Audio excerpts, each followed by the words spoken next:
Welcome to the SJ Child Show. This episode is sponsored by Water and Body Basics. Visit 3440 South, 5600 West, West Valley City, Utah. Mention SJ Childs today.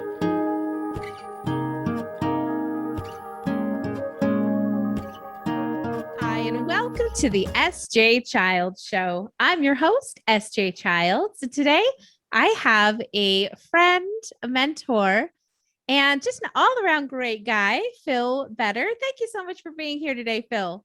It's my pleasure. I'm having such a great time. We were chatting for about 30 minutes before we even started recording. And then I'm like, you know what?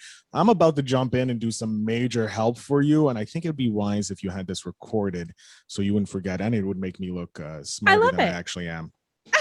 No, come on. We all know. Humble brag. That was smart. Right. Well, let's get started by introducing you and tell us a little bit about yourself and why you are here today. So I'm Phil Better. If you're watching this, it could say Carl L. That is a faux pas on myself. Really not living up to the name of the podcast, Mogul, but I rent out my studio. My father, the assertive master himself, was recording a couple episodes of his podcast that we're producing right now, and I forgot to sign out of the Zoom account. It was a late night. If you don't know, I'm a huge hockey fan, and my team, Montreal Canadiens, played on Monday night and they won, and it was late, and I'm still tired and waking up over that. But enough about my faux pas. A bit about who I am and what I do. I am call myself the podcast mogul. I run a boutique podcast production agency. I work with select clients to help grow their podcast, grow their network, grow their brand using podcasts. I have authors, I have business owners, I have entrepreneurs, I have team owners of sports teams and sports franchises as my clients. And I just love podcasting. Been in the world for 7 years. Wow. 6 years, sorry, not 7, 6. 2 years just learning about it and listening. And then 4 years ago, I think, launched my first podcast, The Phil Better Show. After 6,000 downloads, close to 200 shows. Had a burnout in 2019. I'm giving you my whole history. I don't know why. And it's just like, I'm just going to do it. And then you can pick on what you want to talk about. And I haven't really shortened it down, but 2020 had a burnout due to like work, the 9 to 5 and life in general. Just like, look, we had going up to 2020, the last 4 years were kind of bad. And 2020 was just the tip of the iceberg. Like, it just was the straw that broke the camel's back. Had a burnout, took 2 months off my 9 to 5, and then came back after therapy. I was lucky enough to get therapy like right when my burnout happened. So it was weekly therapy sessions with an amazing therapist who I'm glad I know. I'm a big proponent of that for mental health, because without the therapy, I'd be, God knows where I'd be. I don't want to think about it. And then, so I changed. I was like, you know what? I know 9 to 5 isn't for me. I need to change it. So I started diving into the world of entrepreneurship, but then I realized I have no idea how to be an entrepreneur.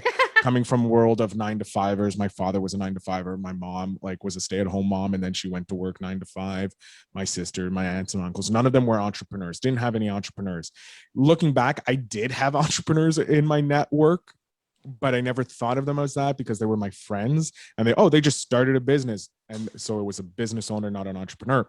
So then I'm like, well, I know how to podcast, and I'm really good at podcasting. Let's just start a podcast interviewing entrepreneurs. So that's how we met, Sarah. You were a guest on Invest in Yourself, the Digital Entrepreneur Podcast, my second podcast. Going into season 3 right now as recording. Season 4 is in the process of finished recording. Season 5 is being planned out. It's crazy. It is. Less than a year ago, like 7 months ago, if you will, like in November of 2020, I was planning this out, and then now I'm already like, oh, I'm planning out season 5. I'm like, I hadn't even recorded season 1 yet.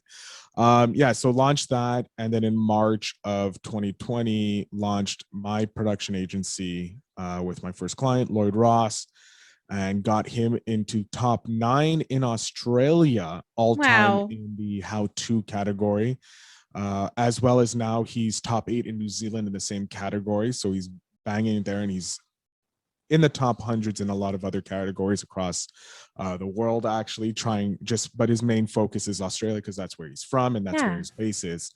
And then I'm working with an amazing entrepreneur, business owner, angel investor, Dom Einhorn in France with his startup, his unicorn incubator, startup incubator that helps accelerate startups in the tech industry, as well as doing his startup Super Cup, which is a huge media event, and his rugby team, Solar Rugby. I'm helping him build his production, get his team ready to be hosts as well as be guests on podcasts. So that's including his athletes, his members of the startup incubator, so people working at Unicorn, but also the startups inside the incubator, members of the team that's the project management team of the startup Super Cup, himself as well, getting him on podcasts. He's been on hundreds of podcasts, but building up so that he's able to add this to his list of projects and help build the brand around it as a marketing tool, because they're already dominating on Facebook and social media. So I'm doing that. Then I'm also working with a great organization down in Florida. Currently, we don't like each other because they're going for the Tampa Bay Lightnings. I'm going for my Canadians again. Hockey related sports thing, sports. It's strong here. So, but we're having a friendly, back and forth about it. But working with them, they just signed with a local MMA organization called Vigilant MMA. Very cool. We helped them with their first, not their first pay-per-view event, but it was our first pay-per-view, signed like literally like overnight. Like the owner, Eric, worked with them, like met them on because he missed his flight. Like that's how serendipitous this world is. And he missed his flight. Guy talked with him, and then they chit-chatted back and forth, and then we helped organize it, and we're like, okay, we're going to take care of the next one. So we're his company Gorilla Media, which owns Next Generation Sports Media or Network. We're going to be handling all that, and as well taking care of the Al Keck Show, which is on the largest radio in Tampa. So there's that, a whole bunch of things like a really like, oh my God, this is amazing coming from this. And of course, drop a little tidbit. I am working on creating a business network of podcasts that's currently in the early developments. So look for that. That's probably, I want to get it launched probably Q4 of this year.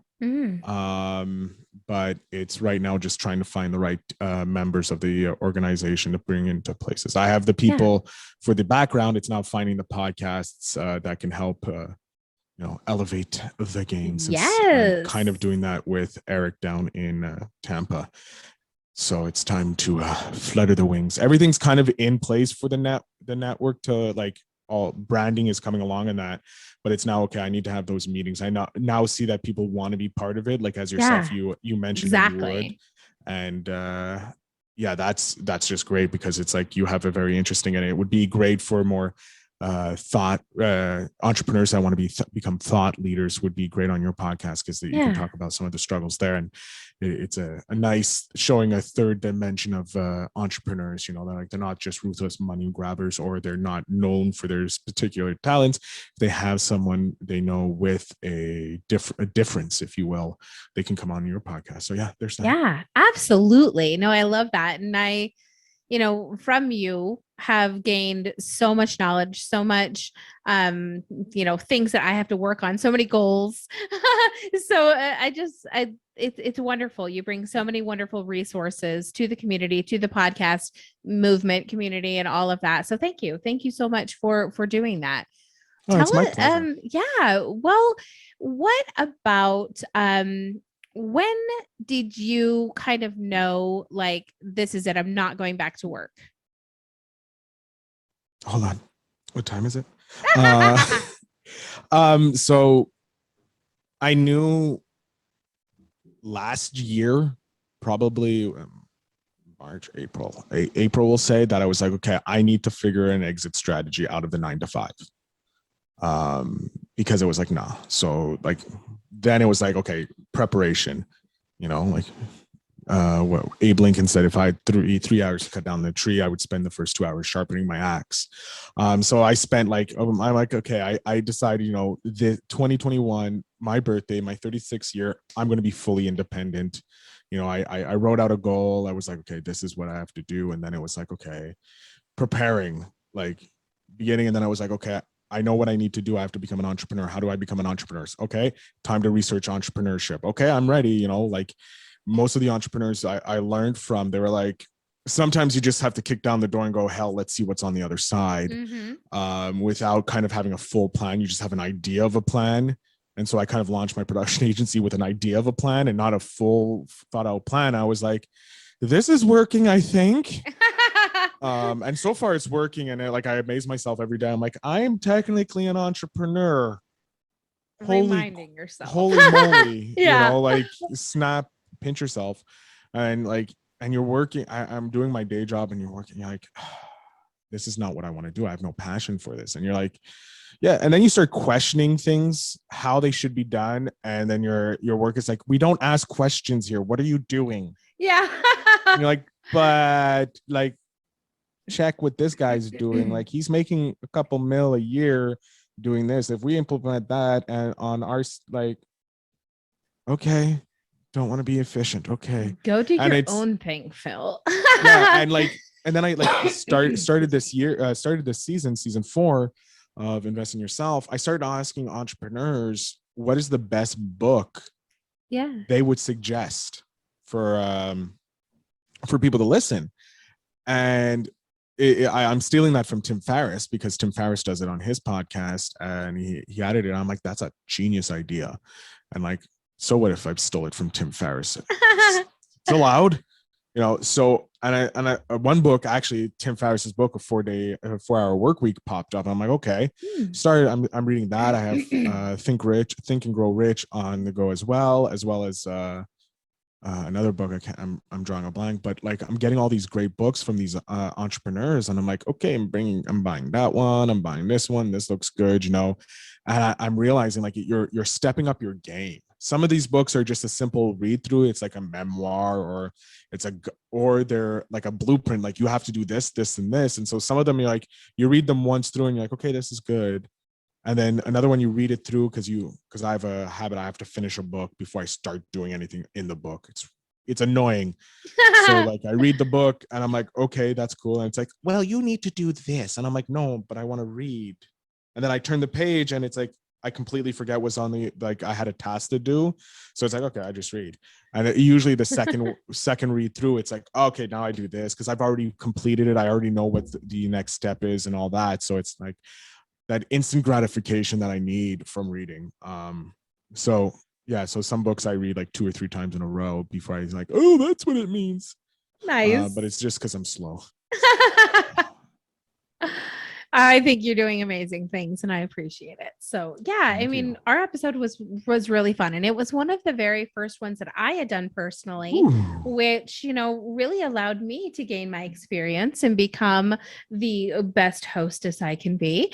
You're doing a great job. Thank you. I love it. I had no idea how much personal growth, and how I was telling you earlier, how grown up I feel doing it, how it's made me feel like a grown up now. And I've been able to having face a couple some kids, running a business, being married. No, you're not grown up until you podcast a few. That's the new tagline, podcasting. You don't know what it's like. Yeah, exactly. You want to grow up? Do a podcast. No, there's something about facing yourself. There's something about facing yourself in the camera, really being authentic, making these connections with, we're in 2 different countries. On what day of the week could we meet at the time in the afternoon and have water together? Cheers. And be able to do this. I mean, it's such a fascinating way to communicate. And I wish I had known, don't we all wish we had known about this years ago, because I love being a storyteller. And so this is perfect virtual storytelling as well. Yeah. Well, being an so much author, fun. I would hope you wanted to be a storyteller. Right? Exactly. It would be very awkward if you Ties in. just wrote and you're like, I don't like telling stories, but you have amazing book selling. No, bad stories. Yeah. I look at, so I've always wanted to be a writer, like write the next epic fantasy, J.R.R. Tolkien, or, all these Peter Jordan, like all these amazing, like 24, like thick books, Yeah. like that's the authors like I aspire to, not like, the textbooks that I used to think like, oh, that's, Tony Robbins. I'm like, I don't want to be a Tony Robbins. I want people to, when they read, they imagine, they feel it. And I have a really hard time because I've been like telling myself I'm a perfectionist. So when I write, I'm like, oh, no, that doesn't work. And like, I've, because of when I was younger, I moved a lot. So I didn't really learn how to properly spell out words. So I'm like mildly like dyslexic, but not, it's really weird. If I focus enough, I can, but it's like, ugh. So like, yeah, who wants to put that much work into it? Yeah, I have to put work into it. And it's like, well, I have autocorrect now. Like, so exactly. And now like with the tools that podcasters have the ability to do, like I can record a full book, audio book, and then just have it translated into, and then okay, I can just remove that, and like okay, yeah, there we go, that's good. Okay, and now my book's done. So like something that used to take years for writers to do can now be done in like a day. Yeah, but you have the research of understanding and like building the world and all that, and that's the part that like sometimes that's a lot of work. I don't think I want to do it. Exactly. Like if you're doing a one-off book, you're pretty easy, but when you want to do like a J.R.R. Tolkien, like a massive story like that spans generations, takes a lot of work. So I now look at, when I have guests and how I interview my guests, I look like I'm the storyteller telling their lives. Yeah, right. Because I always love creating characters when I was young and coming up with this like I have a crazy imagination, which is really weird because I'm a business person. I'm you have to be creative to be there. Yeah, like, but I have like I love film, so I see everything as a character in a TV movie or a show, and like how will I enjoy watching, like, will I watch this character on TV? How can I make this person compelling for a TV character? So I would look at like, I would start creating stories and like creating the brand. And like now I'm like, I can create brands now, like this is something I can do because I've branded myself. I've created 2 brands, the Feel Better brand, but also the Invest in Yourself brand. And I'm helping grow another brand. And I'm planning on helping, like I'm doing my father, the Assertive Master, because without my dad's course, quote unquote, it's called being a son. He taught me how to be assertive and like how to have these conversations. Like some of the people I'm sitting down with, like I come from humble beginnings. I'm not rich by any means of the imagination, and I don't come from a wealthy family. We're middle class, maybe sometimes upper middle class, but my father would be dealing with these millionaires and multimillionaires and, like close to billionaires in his job as a financial security advisor. And he would be cool as a cucumber. Whereas whenever you say like, oh yeah, I'm meeting with like, this person, everybody's like, oh my God, he's so rich. Like, how do you deal with it? Because we can't understand the perception. But my dad's like, it's a human, right? But he also knows how to command the room so he can get that sale and be in a room full of these CEOs that are used to getting his way, and they're like, who is this? The OG. I get it now. See, yes, he is the OG. I don't lie. Like when I say he's the OG, like my dad is my number one hero. He's the number one like icon in my life. Like I love my dad 100%. I've always had, like, younger I may have hated him, but like it's a young buck, who doesn't? Going against the leader of the pack now, like I didn't have my own pack, and I'm like, I need to prove myself, and now I'm on my own trying to build my own pack, and I'm doing it. Finding my own family and building my own family, building my own pack. And then my dad looks on me proud now that with what I'm doing, and that, so now I'm like, oh my God, he's proud of me, I'm doing it, like I was looking for that when I was younger, but I needed to prove myself. I wasn't living in your shadow. So yeah, weird tangent, but that's my life. So like I'm helping him, like, because he taught me how to be assertive. Like I know when I'm talking with someone like yourself, you're a published author, Heck, I haven't even published a book, and you're a published author. You've had these great connections. Like you said, you worked for an NBA team before. Like, that's insane. Like I'm like, holy shit, who am I? I no, me, no. The biggest thing I did was I got quoted in the local newspaper up in Nunavut for being a mad scientist. Like that's like, but if I spin the whole story as a brand, Yeah. I go, I've traveled across Canada, some of the farthest reaches of Canada, to, help educate people. I've been able to connect with, entrepreneurs ranging from, just the small time mom and pop, solopreneurs up to the angel investors, people that own sports franchises, to an everyday person. That's fucking, sorry, that's freaking impressive. We're gonna have to edit that out. It's okay. We have to, you're like, that's freaking impressive. Yeah. And then my dad's like, yeah, that is. I'm like, well, I've been to Nunavut, so that's a far reach of Canada. Like anybody asks, like I have proof, and I've been in the news. I have a client that owns a sports team. It's an amateur sports team, but it's still a sports team. There's no lying there. I don't lie. I just use the truth and the words to make it. So I look at my dad, whose life has been an amazing thing. Like assertiveness is his story. Like he started in back in the time where both English and French I'm from Montreal, Canada, and it's in Quebec, which is the only French province in Canada. We're a bilingual country, but French is the primary language. So my father's first name is English and his last name's French. But back in the days in public school, he couldn't go to a public school, French public school, because his first name is English. Oh my goodness. Wait. He couldn't go to an English public school because his last name was French. So he had to go to a private school, a private English school run by the brothers, right? So we all know the history of the Catholic Church. Nothing bad happened. My dad is a custo guy. You don't mess with my dad. Just say that. Picture me about maybe 1.5 sizes bigger. He's a big guy. You don't mess with him. When he was my age, now he's a frail old man. I'm kidding. No. He still commands respect. And so like he lived in this neighborhood. His parents were like, mother worked at home, dad worked different jobs out in the out east in the oil well, not on the oil wells, but the oil drums, cleaning them and that, and boiler maker and stuff like that. He was a true blue collar man, and he wanted better for his kids, and he did. And all my aunts and uncles are doing amazing. And so my dad did that, but he also then worked and helped set up one of the first national children's line in Canada, right? And then he helped organize another youth initiative. Then he worked for Scouts Canada and like helped grow their thing. But he also taught at a maximum security security center for boys, and had a 58 special pulled on them. Whoa. Yeah. No, not a lot of people have a gun pulled on them. I've met only two people so far in my life: my dad and a former client. Actually, not a former client, a current employee of one of my current clients. And we were just discussing, and I was like, what the hell? So like, that's all it is. And both had vastly different reactions. My father, what do you need? Where do you want to go? And exit. He's like, here's a stool and there's the wall. Good luck. Thank you very much. Don't shoot me. I have a wife and kids. Versus the other one who just screamed. Yeah. And screamed. And then the guy just buggered off.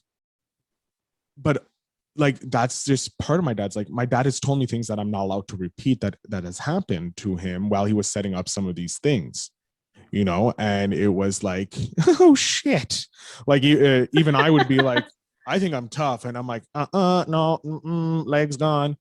But also my dad has been rookie of the year, or he won an award for being like one of the top rookies for being a financial security advisor, and that's huge. Like for Sun Life, a huge organization selling like life insurance, but not really life insurance. I don't know. They're spies. They are. Yeah, he's just like all the shows, the kids. I work for the CIA. My parents are insurance I'm a diplomat. salesman. My dad's a secret agent. No, I've been to his office, so I know for a fact, and I know his work colleagues. They're not in any way, shape, or form. Because, dads that when this is the thing I love about TV shows that says, "Oh, my dad works for the government. He's only an analyst." Nah, dad's walking in like, you know he's ex-military because he's got the rip, you know, he's got the shirt like either pressed or, you know, it's open, wife beater on. You can tell that there's a six-pack there, you know. He's got like these weird bruises every once in a while. You're like, your dad's not an analyst. That is not an analyst. That's hilarious. Point to his father. My dad, you know, overweight, you know, gray hair, looks like he's about to have a cardiac arrest from standing up. That's an analyst. Like that's an action man, you know. Yeah. So oh, that's funny. but so like my dad's been in these businesses that deal with like really rich and very powerful people and been able to keep his cool because he's been on like all these different things, but he's learned how to assert himself to be someone that listened to. So he's taught people. He's actually in schools taught, gave courses on this. And so I'm helping develop his brand. And like where he's like, oh, I haven't, when you sit and you look at your own life, you're like, oh, I haven't done that much. Unless you've been like a roadie for Aerosmith, then you got some stories. I'm just saying. You got stories and I want to hear them. But if a regular person, if you just look back at your life, it's like, oh, well, I didn't do that much. But if you have someone who comes in and goes, that's insane, that's cool, what the heck? Then you're like, oh, I guess there is something to this. Because for you, it's just every day. Yeah. But for someone else, because I've never experienced that. Like I've never had a gun pulled on me in my life. And I hope I never do. Because that's just terrifying. Yeah. But being able to sit with my dad and go, what went through your mind? And he's like, well, there was a gun. I knew it could kill me. I'm like, I have a wife and kid. That was all that was going through, right? So it's like, okay, you know, like you can ask these questions, but also, you know, it's going to be a point of intrigue to other people because all you have to formulate how assertiveness helped me keep my cool when I had a gun pulled on me. And now people are like, damn. Right. I want to know more. And it's just causing that intrigue. It's taking like clickbait, you know, but using it because it actually worked because he had a gun pulled on him and you're like, you know, real truth. Yeah. There's witnesses in that, you know, so. My husband and I have a joke too about, you know, there's that, and you know, I don't know if it's American station. I don't know the differences between Canada and America as far as that goes, but as far as like, there's a station called True. TRU. True TV. Oh, and it has all the horrible things on it. And so whenever there's something that's like really not true, but they were saying TRU, we always make that joke about that. And that's what just made me think of that. Like, yeah, right. The old TRU of it all. So what's funny is I actually know someone who has a show on True TV. Oh, really? Yeah, the show's called Big Trick Energy. It's 4 Canadian magicians, I believe. Yeah, they're 4 Canadian. They're all cool. Canadian. Magicians. Chris Ramsey is the host, and then he has his three best friends. I kind of know Ramsey's. I've met him once, but I know him through another buddy of mine that a great friend, a crazy hypnotist mentalist that is doing wonders. He does the university circuit in the States, usually named Spidey. He's amazing, great guy, hilarious, great YouTube channel, and sharing a whole bunch of stuff. And he was on Masters of Illusions with Penn and Teller, as well as Penn and Teller Don't Fool Us. I think with Ramses or with one of his other buddies. Like, it's really weird the people I've met in my life, because, and this is what made me more and more believe in the power of manifestation. So when I was younger, I would watch like the gangster films, you know, like Godfather, the Scarfaces, you know, the Untouchables. And the big boss guy always had that one guy. He's like, I need this guy. And he's like, I know a guy. You always have that one guy who goes, I know a guy. Right. Like, I always wanted to be that guy. I want to be the guy that knows the guy. You know, you come up to me and I'm like, I can connect you. Yes. And like through my life, I've just made these random connections. Like I know a hypnotist, mentalist, and magician who helped me teach me some magic, basic magic, that helped me end up getting a girlfriend. Like that's random. Like it was completely random. And I'm like, that's an interesting trick. I like the technique and all that. I'm like, okay, I know how to do it basically, and I can jump back into it. It's just the presentation. So I'm like, well, that's amazing. But it also built my confidence, you know, in meeting women. Because like if you can land a girlfriend from doing a magic trick, you can do anything. Like it's like hats off to you. And she was gorgeous and she's amazing and she's having a wonderful life without me, and that's fine. I'm not bitter at all. No, I'm not. She's wonderful. She has a beautiful family and I'm super happy. And funny enough, our dads used to work together, so it's even more awkward. Oh, right. It's not at all. It was great. Like she was gorgeous, and the relationship ended because we weren't the right mix, but like right connection. But love her to death and wish nothing of support on her and her family, because who needs hate? Hate is holding a burning coal in your hand. Screw that. I send love to all my exes, regardless of how we broke up, whether it was mutual or not. I try and end it mutual, but never happens like that sometimes. Yeah. Anyways, so I don't know. Yeah, so I have him help me there. I'm meeting, like, I have my buddy Ryan Sommer, who started a web comic that now just sold part of the business, or merged with another corporation. And I known him when it was just started the business. And I'm like, oh my God, that's like, I'm looking back, I'm like, damn. So like, I know, plus he has his own animation studio. So it's like, whenever I want to go into animation, I can go to him. Like, I'm going to support my homie, right? Yeah. Because we got to. And so I'm like, holy shit, I know someone with animation. The reason it popped into my head was, I was chatting in a Facebook group with someone, and someone said, oh, I really would want to do an animation. I'm like, oh, I know a guy. And I'm like, holy shit, I'm that dude. I'm the Noah guy. I'm the Noah guy, dude. I love to be that too. And then now I look at it, I'm like, I know founders of companies. I have two entrepreneurs in my network that are disrupting the music industry. And I know so many musicians. So it's like, well, what the heck am a G there? Double hockey sticks going on there, Yeah. Canadian confusion, a duck, like, huh? Maple syrup everywhere. And it's like, wow, I'm starting to build that network and be that. Like, when I was younger, I wanted to be that, and it just took some time to manifest. And that's why it's like manifestation. It can take some time if you don't work on it. And then even now, I'm like, you know what? I've always wanted to own a sports team. And I would tell my friends years ago, like, if I could buy the Habs, or if I could buy this team, da, da, da. And now I have direct connection with someone that has bought a team. So it's like, well, if he's done it, I can do it, Okay, exactly. Now I need to know how much it's going to cost me.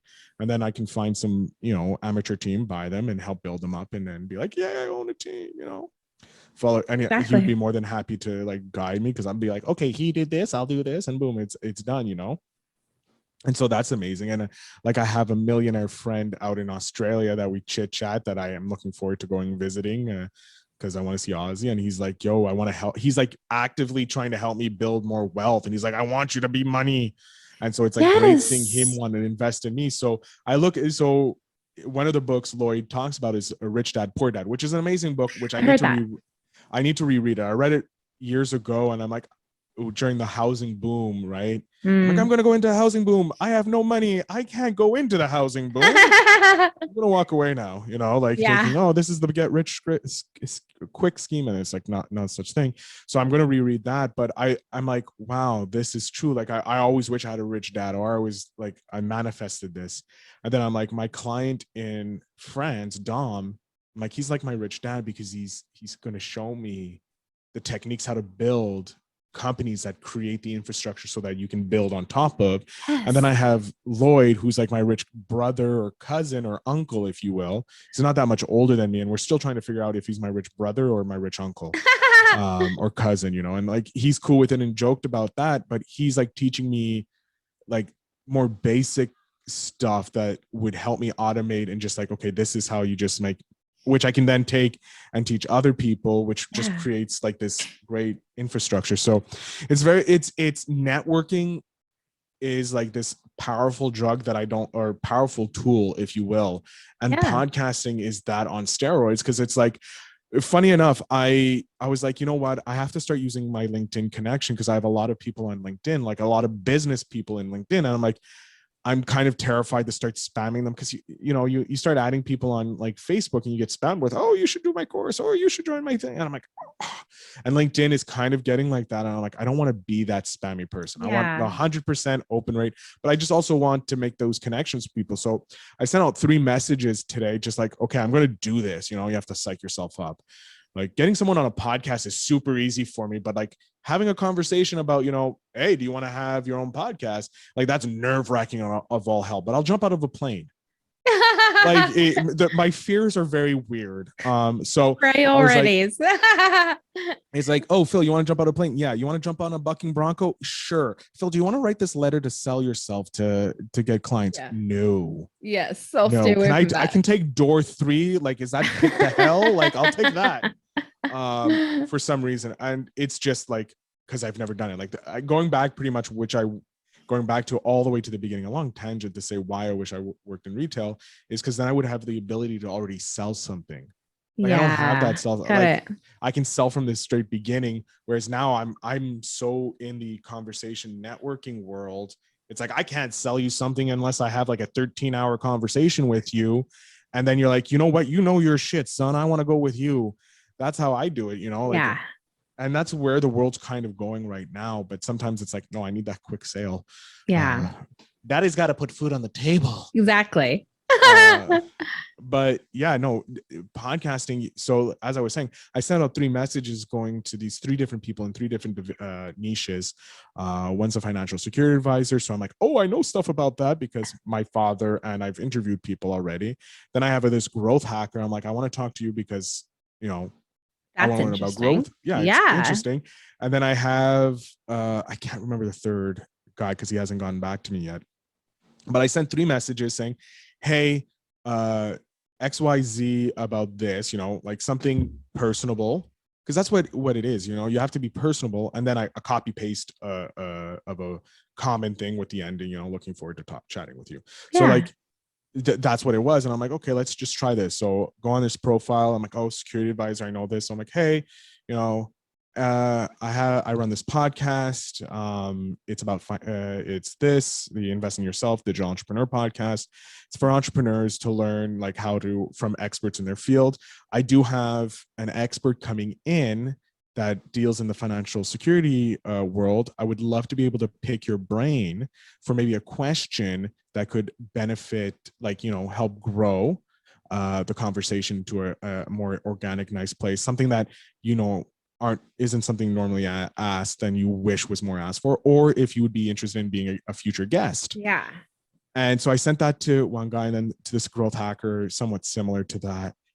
And both of them within like 2 seconds were like, yes, let's do it. And I'm like, oh, holy shit, this is working. Oh my God, what do I do? I'm having this mild panic attack. And then I reply, great, here's my Calendly link, let's book it. And then it's like book. And I'm like, oh my God, this is real. Oh my God, I didn't think this was gonna happen. Oh my God. And then on top of it, I just signed a new client just to help him get things like Whirlwind Day. Signed a new client out in where is he? He's just by Greece. Like he's like an hour, 3-hour drive from Greece. This is Macedonia. Believe it. I'm mispronouncing the name and I apologize. I'm horrible with names and that. I try and get better, but it's like I have this thing where it's if you can understand what I'm saying, then and it won't destroy the conversation. Let's move on. And if it does truly bother you, tell me afterwards and I'll work on it with you. Like I'll purposely now do smarter because I have so much information in my brain wanting to get out. Yeah. That if I kind of stop and go, wait, you're right. Let's practice for 5 minutes pronouncing this word that A, I may never say again, or B, the relevance doesn't really hold to the whole story. Exactly. And so I kind of just try and bulldoze my way through conversations. Some people don't like it. And I know it's not good. I should practice pronouncing words, but when you have your brain working at like 500 miles an hour, like I'm an ideas guy. So I got ideas going like. Yeah, I totally get that. Like the network was just me lying in my bed 2 nights ago or a couple nights ago going, how can I quickly monetize my idea?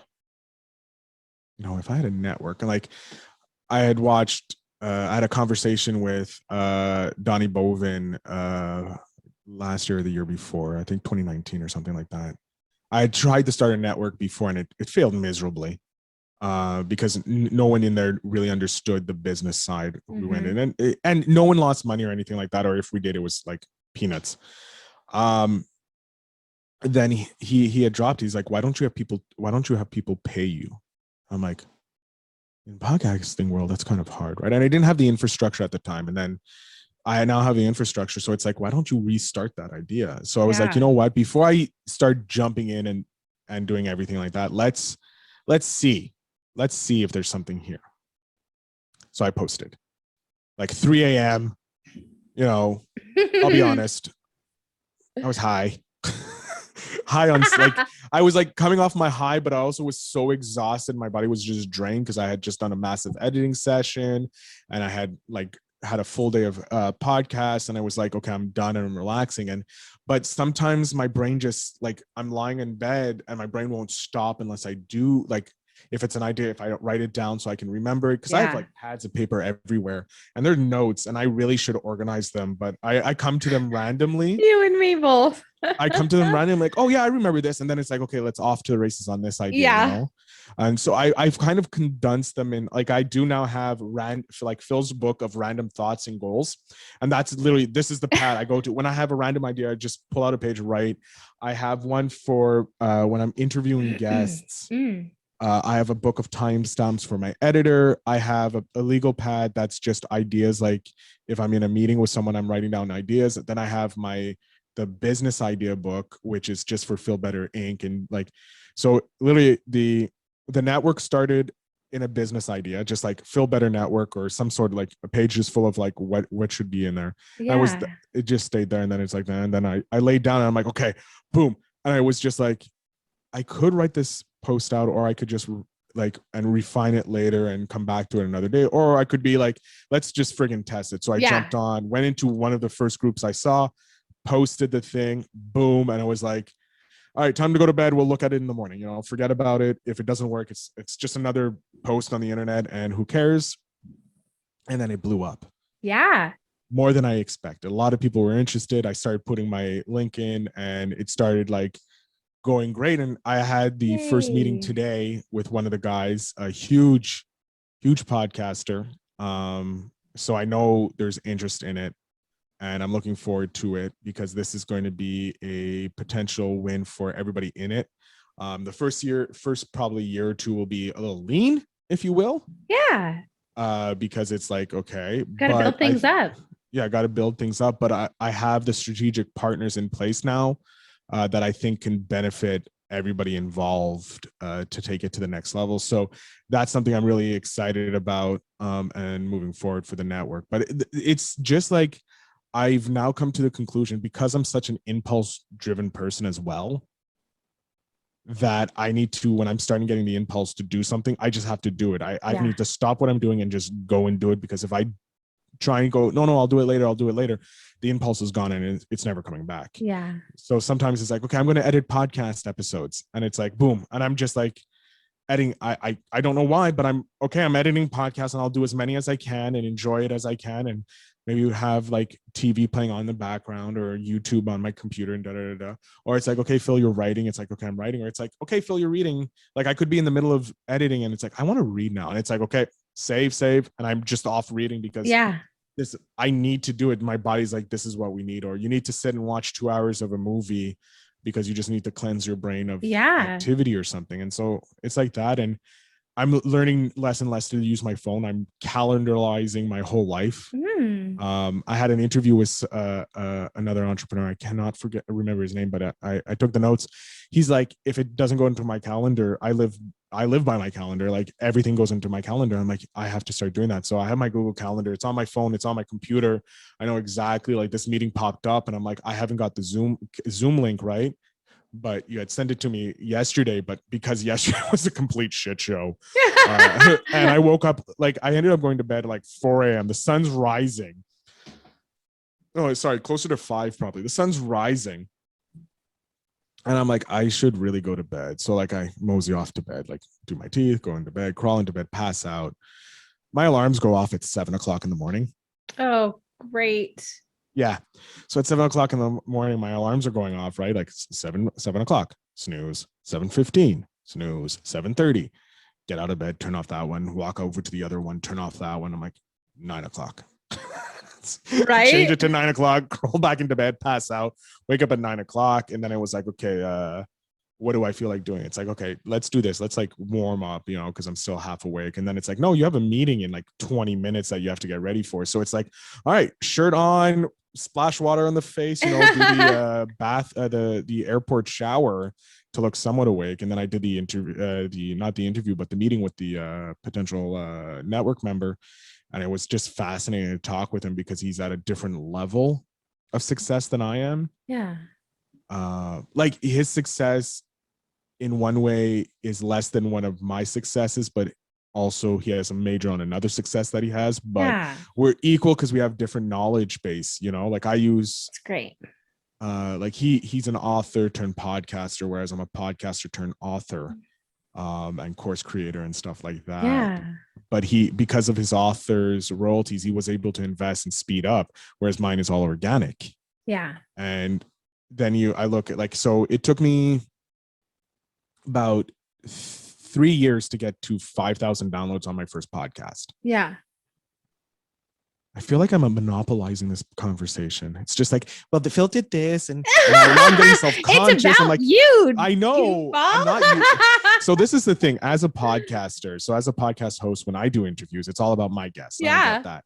And and it's been a while since I've been on a podcast where it's more of a Joe Rogan freestyle versus an interview-based podcast. Yeah.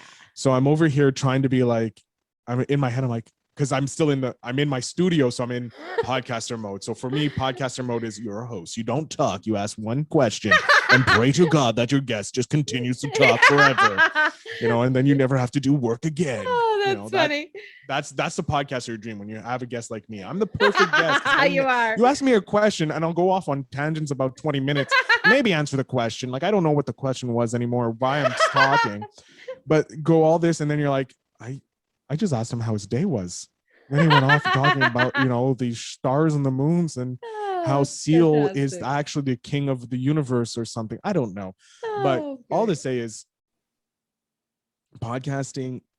I love podcasting. I've helped dozens of podcasters for free because it's like, people paying me to do set up a podcast. The least I can do is, help like an author who's just starting out or someone who's looking for a do it as a hobby, how they can help build it. And, I've helped Eargasm organization, my buddy Ryan, his podcast where he has on his Friday night show, it's you can do comedy in your without your pants.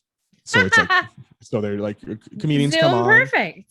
Yeah, through Zoom. So it's like great. You don't worry about anything. Like you can talk about anything. It's like free. Like obviously racist stuff and stuff. Like they're all rules, but like it's generally like no holds bar, like you're doing at a comedy club because he used to work at a comedy club. So he's like he took it on there did a podcast, and they have some other topics, and it's really great. And I helped him get his first sponsor, and I was like, holy shit. Amazing. And then I got my first sponsor. Coincidentally, same with my client. I put a clause in the contract that you have to sponsor. And he was like, sure. And then he sends me a lot of merchandise. And I'm like, snizzit. This is amazing. Hats, masks, stickers, pens, keychains. I got a jersey. I got a sweater. I have an umbrella. I got an umbrella. Like, oh my God. Wow. Mm-hmm. Yeah. So all this amazing stuff. And so now I'm like, okay, if my future client, any business has to, I'm getting podcast businesses that are aligned with my business. Like this is my first one. He's a startup incubator, but he gave me merch from his rugby team. So I'm doing a contest, which should be rolling out soon. I have to finish that. That's another thing. It's like when you run a business, you're like, okay, I have to do 20. I don't want to deal with things on my projects. Yeah. It's like, okay, I have stuff I have to do for my business and my podcast, but I'm more concerned about doing my client's podcast and forget about mine. And it's like, okay, I have to just get one thing automated right away. Yeah. So it just starts printing money so I can start paying someone to handle the shit that I don't want to do on my podcast. Because for me, it's producing podcasts. Like I'll listen to a client's podcast any day of the week. I love listening to clients' podcasts because I'm learning. When I Yeah. listen to my podcast, I'm hearing all the mistakes I made It's hard. Yeah. and not what not my guest. Like when I'm in the conversation, I'm 100% there. I'm like, oh my God, I love this. And I'm like learning so much, absorbing it, taking the notes down. And so that I can listen to only what they say and not what I say. That's mainly why I take the timestamps. So I'm like, okay, this is a good point. Okay, I have to remove this because I can't listen to myself. Yeah. I hate listening to myself because I'm so uber critical. Like my 9 to 5, our job is I'm recorded 24/7 in my life pretty much. I get recorded and they have to listen for like, quality assurance purposes. Like they do literally when you call a call center, because I work in a call center, that's why my voice is so perfect for radio and podcasting, is because I had to practice my voice so that people can understand me over telephone, and telephones have shitty connections. Yes. So you learn how to enunciate, how to take your time, even though it sounds like I'm like going 100 miles an hour. You can clearly know that I'm not stumbling over my words because I feel like I'm on the phone. Yeah. Right. And also you learn to put your bass at the certain level that it works on every phone. Because this is not what I sound like day to day. Like this is my radio voice. Normally it's like, oh my God. People like, Phil, can you are you on sugar? Can someone get him Ritalin? Someone get him a trank or something. But so I would have to sit in these meetings listening to my things like for sales, or like you could have done this better, or like we need to analyze this call just because we have to analyze a call because it's part of our coaching. I'm like, so we're literally just doing this to waste time because there's nothing wrong with it. Yes. I'm like, oh, this could have been an email. Yeah, right. So I'm used to like hearing my voice. I already hated it, just like shivers on my spine. But when I'm editing like my client Lloyd's or anybody else's podcast, I'm sitting there like literally for half an hour just listening to your podcast. I've already done all the amp work and the making it sound beautiful and all that. I'm just listening just to listen to it, and because I want to see if there's any like smaller points that I can fidget out or stuff like that. And it's like, well, goddamn, this is smart. Like that part I love. I don't want to automate that part because that's like, for me, it's like learnage. Whereas I want to hire someone to take care of my stuff and I don't have to do it. Like do the research for me, do everything. I just want to show up kind of like my clients. I want to set up my podcast like my clients, show up, record, walk away. And I someone do that. else handle it. Did you know that? That's what I do. I literally hand it over to my husband and he does the editing. Unfortunately, I don't have a husband to handle my editing. Well, whose fault is that, Phil? I'm sorry. Your husband turned me down. Okay. I know he was taken, but yeah, it is so nice. I agree with you. Like sometimes I hear my own voice and I'm like, oh, it's so shrilly. Like you're in there listening to me talk again. Why are you tormenting yourself? Oh, that's funny. Yeah, and like the first couple seasons on top of it, I had a bad mic. My mic wasn't working. I didn't have the proper mix or something. Yeah. For some reason, the Zoom wasn't connecting properly. And now I got the Rodecaster Pro. I invested in it. So season 4, 5, 6, 7 will be amazing. Got this great mic. Got sound effects on top of it. So the Rodecaster Pro is the primo podcasting mixer you want. Like amazing. It is godsend. 4 preamps for your XLR mics. It's got Bluetooth plus phone connectivity, so you can literally have 2 phones connected at the same time. Yeah. So if they can't be on Zoom, if you can, you don't have internet connection, you can still, with a micro SD card, you can put it in and you can record literally on the micro SD card, transfer it over to it. It has sound effects you can preload. So I'm going to France in October for sure for a media event for my client Dom's Startup Super Cup. It's the 1st, 2nd, and 3rd. I bought this specifically for that, so I can bring, just get 2 handheld microphones, click them on, get my SD card. I can intro my outro music, so I can pretty much do the whole episode live, have it, upload it, because then I don't need to worry about like adding any sound effects or anything like that because it's done. And then just like, upload it onto the internet because I barely do any editing. Pretty much. It's just like, mess ups, that's why I would do edits. But like one of the benefits of doing it at the Super Cup, it could be, this is raw raw audio. Like there's no changes, no editing done. Yeah. It's like as we go. So looking forward to that. And you don't need a computer, so it's like just that and the micro SD and the microphone, so it's like less travel stuff. So it's fantastical. I love it. I'm so happy I have it now because my audio has gone from meh to like echoey It's sometimes so to clear. like now I am a radio god, if you will. You are. I would say so. I would definitely Thank you. say so. Thank you. Yeah. Well, I am so happy that we were able to connect today. And I mean, I don't even know how to wrap it up, but we're going to wrap it up. This is how we're going to wrap it up. This is what I want to do. You tell me. I was supposed to help you promote your podcast. So I'm going to give you 30 seconds with, it's not going to be 30 seconds, but it's going to be pretend 30 seconds with Feel Better. If you are a podcaster, this is what you need to do. One, I'm going to give you a great way to promote your podcast. I'm going to give you one way to promote yourself as a guest on a podcast, and also how to promote yourself as a host on a podcast. Okay.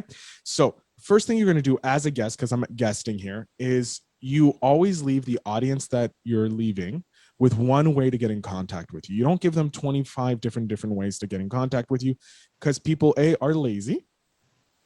Two, they're usually listening to podcasts when they're doing something else. Yeah. So if you're like, oh, I'm going to give you my Twitter, my Facebook, my Instagram, they're going to be like, no, they may, but the 90% of them won't be. So always give just one area. I like that. So this is what I do. I'm like, if you want to find out more about what I do and listen to my beautiful docile tones, you can follow me on Instagram. It's at Podcaster Phil Better. Or you just search Phil Better. You'll either find my company or me. I'm the only Phil Better on Instagram at the current moment, which I'm very thankful of. Yeah. But Podcaster Phil Better, follow me there. DM me there if you want to chat. I believe I have links to a free 30-minute consult. If not, DM me. I will send you the link. I have no problem. That's my promise to you. So what I did there, that was two ways. I did two ways. One, I can grow my social media following that way. So if you're going as your guest for your podcast, you're talking about your podcast, you would give your social media for your podcast. Okay. Yep. Or if you're going to as a branded for you as an author, you would give your personal social media. You choose one. I like Instagram because it's beautiful pictures and pictures say 1,000 words, but I also do a lot of Instagram lives there. So there's stuff there. I have my Facebook and all that, but if you get to me on Instagram, you can find my other stuff. Yeah. Now, what this does is I've just also added an incentive for people to go to my Instagram, because now they can get a free 30-minute consult with me about their podcast. Now, this is how I relay it into, I should have been doing this the whole episode, but I didn't. Now, this is what I'm going to teach you how to monetize your podcast even better. Now, you have a great podcast. You have entrepreneurs, you have authors, you have people with disabilities. They come on, they're amazing. You should be contacting organizations or businesses that are adjacent to aligned vision, with your business. So let's say this is going to sound stupid. If you have a podcast for deaf people, you would go to a hearing aid company. Yeah. Because they would be beneficial, because your audience is MASH, but for you have this, autism, different things. So you could go to different organizations that are aligned with it, and that either, so let's say wheelchairs, some people have wheelchairs. Sure. Hey, why not go to a wheelchair company? Or even, maybe there's the padding for wheelchairs. Like there's wheelchair accessible accessories that you can contact and go, hey, I have a podcast. This is the thing. The thing is, when you go to these people to ask for sponsorship, you have to show an ROI to them.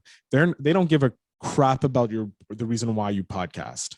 If they're a business person, they're looking for, if I give you $10, can you make that into $20? Yeah. Is there a valuable resource? So you go, look, how about we work off something simple? You start as a sponsor. If you have a promo code, if you're already having a sale for 15% off, why not just give me a promo code, the SJ Child promo code, so you get my audience gets 15% off. At least there's that benefit. You get traffic and you can see if it's relevant to, to you. And so you're right there. You're already saying, look, I'm giving you free access to my audience.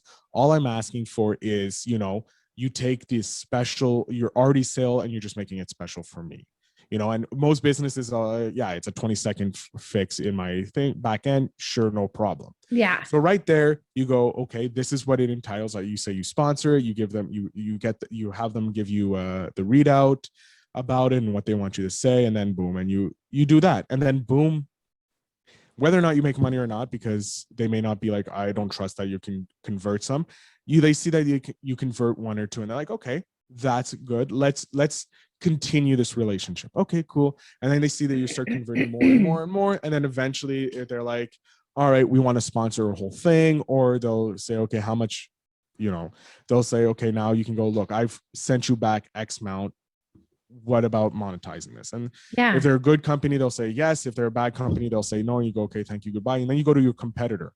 And you go, hey, this is what I did for SOJ over there. This is what I can do for you.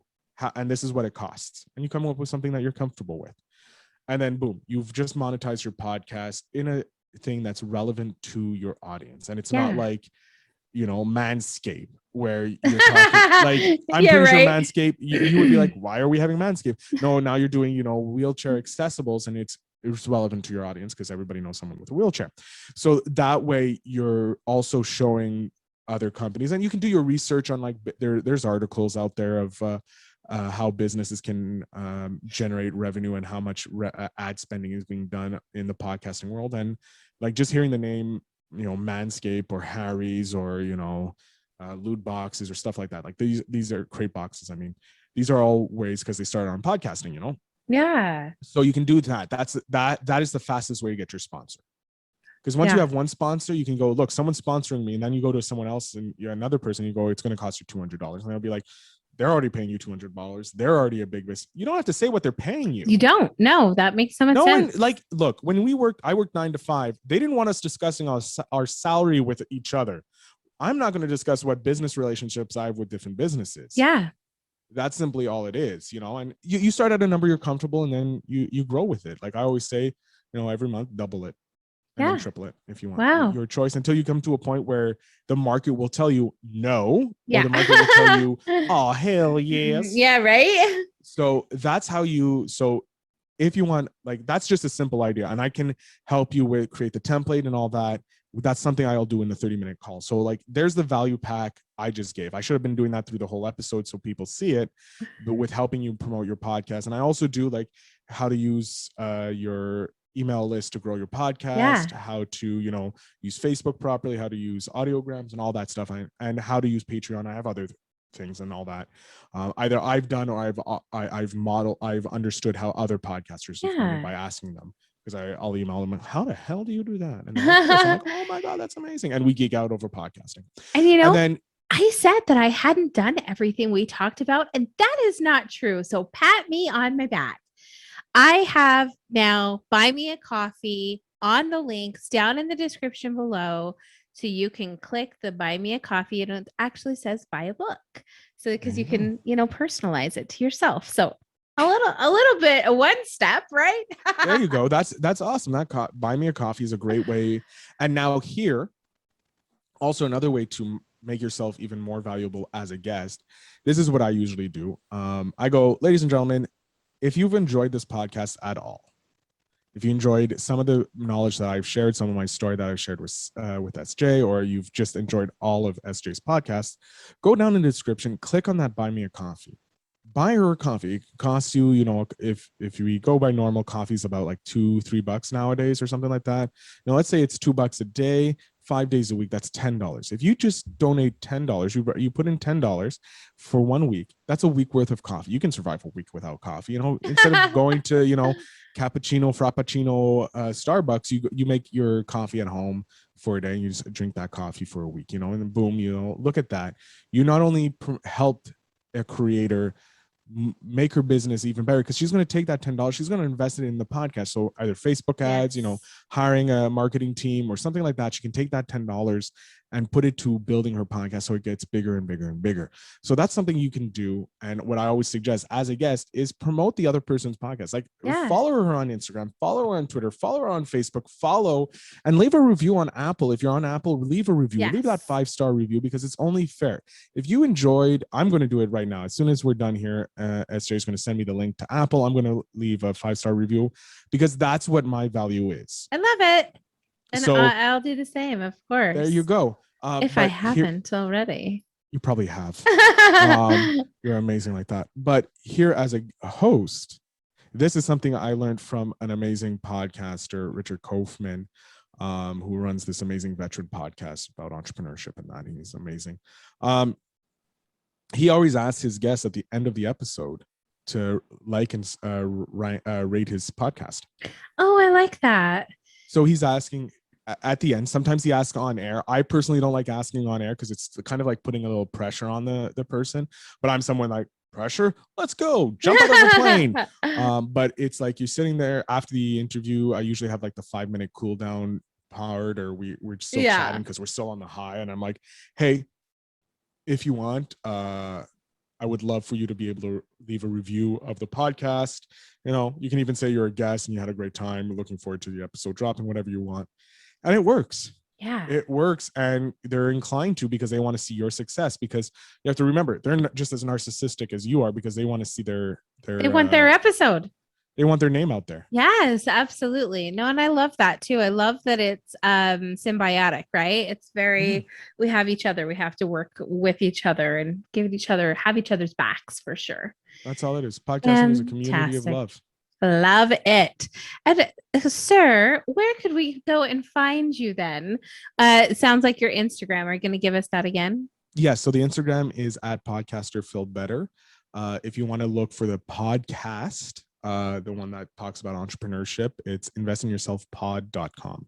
It's the best place to go. Fantastic. And of course, I'll have all those links down in the description. So please go check out Feel Better show. Go check out our episode together on his show.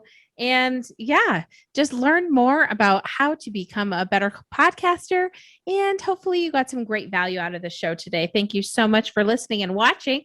And thank you so much, Phil, for being here and meeting up with me and letting me carve a little time out of your afternoon. It was my pleasure. This is like, I miss having long conversations about podcasting with people. I do wish the audience was able to hear our preamble, but I think that being left into the nether regions of never being recorded is fine. But yeah, I love this, and thank you. I can't wait to be a guest again. Yeah, thank you. I had a surprise I wanted to tell you. Okay, God dang it. We're getting our surprise. Forgetting our surprise, the last little tidbit. This is how you tease at the end. Phil leaves. It takes 20 hours to tell a story. I just connected. So you recently, I believe, will be interviewing or have interviewed Sam Mitchell. Yeah, I have. So recently, I was contacted by a teacher in England who works at a school for kids with autism, who runs a podcast that speaks to with famous sports people, sportsmen and women. And they've had some they've had some famous people on. And I recently met, and he was like, how do we grow? We have a good core group. How do we grow it? So I gave him some ideas, but also because I know Sam from interviewing him on my show, I connected them together because that's what you have to do. And like, they hit it off. I put him in contact with Gina, his mother, who's an amazing woman. Absolutely. And so what I'm going to do is I'm going to put you in contact with them, either to have them on your show to talk about their show so they get access to that. I don't know if I can get you to be a guest on their show. Because I'm not a sports person. Sure.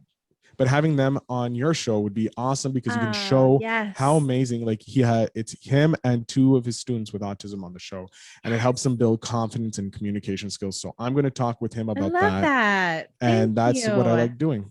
It's my favorite thing. I was in a networking group once, and the question was, when's the best time to network? And for me, I realized after that conversation, it's a lifestyle for me. I do it every day. I do it at the grocery store. I do it with my neighbors. I'm lucky enough to do it with Phil here all the way in Canada.